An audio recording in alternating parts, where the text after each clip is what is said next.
بسم اللہ الرحمن الرحیم۔ لاکھوں کروڑوں درود نبی کریم حضرت محمد مصطفیٰ صلی اللہ تعالی علیہ وآلہ وسلم اور ان کی آل پر۔ السلام علیکم معزز سامعین، سنو اسلامک چینل کی عجائب القرآن سیریز میں خوش آمدید۔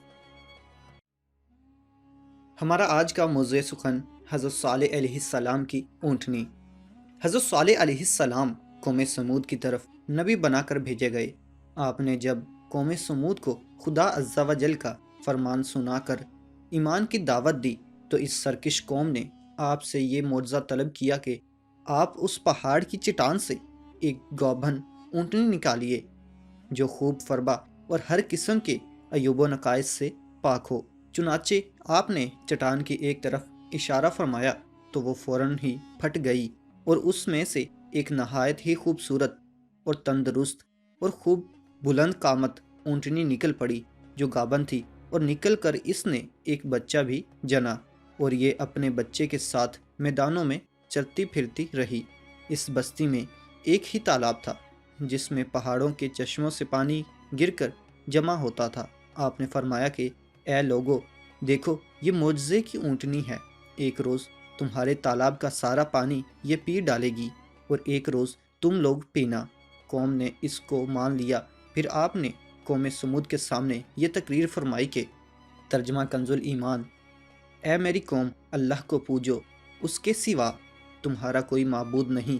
بے شک تمہارے پاس تمہارے رب کی طرف سے روشن دلیل آئی، یہ اللہ کا ناکہ ہے تمہارے لیے نشانی، تو اسے چھوڑ دو کہ اللہ کی زمین میں کھائے، اور اسے برائی سے ہاتھ نہ لگاؤ کہ تمہیں دردناک عذاب آئے گا۔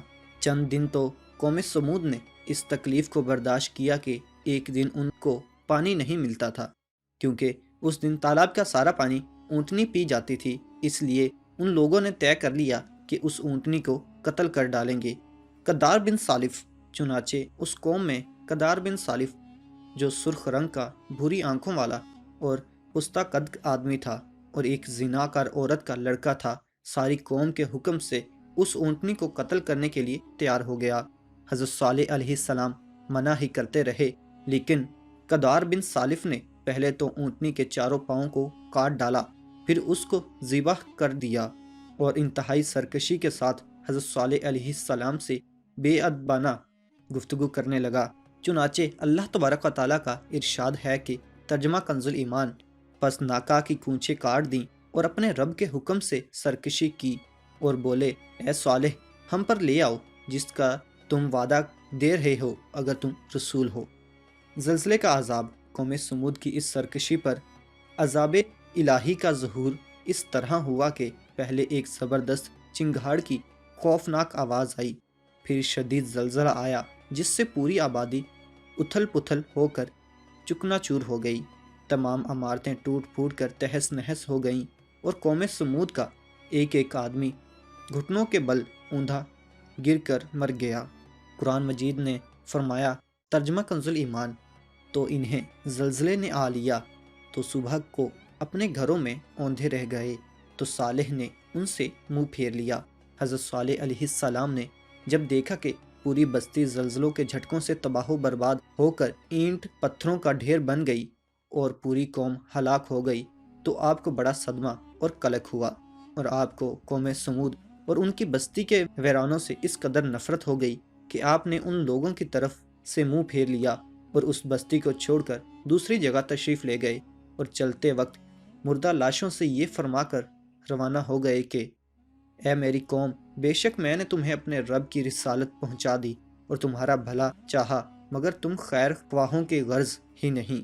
درس ہدایت: اس واقعے سے یہ سبق ملتا ہے، اللہ تعالیٰ اپنے محبوبوں کی ہر چیز کو اپنا محبوب بنا لیتا ہے، لہٰذا اللہ عز و جل کے محبوبوں کی آل و ازواج ہوں یا اصحاب و احباب یا ان سے نسبت و تعلق رکھنے والی کوئی بھی چیز، ان میں سے کسی کی بھی توہین اور بے ادبی سے خداوند قہار کا قہر و غضب ضرور کسی نہ کسی عذاب کی صورت میں ظاہر ہوتا ہے۔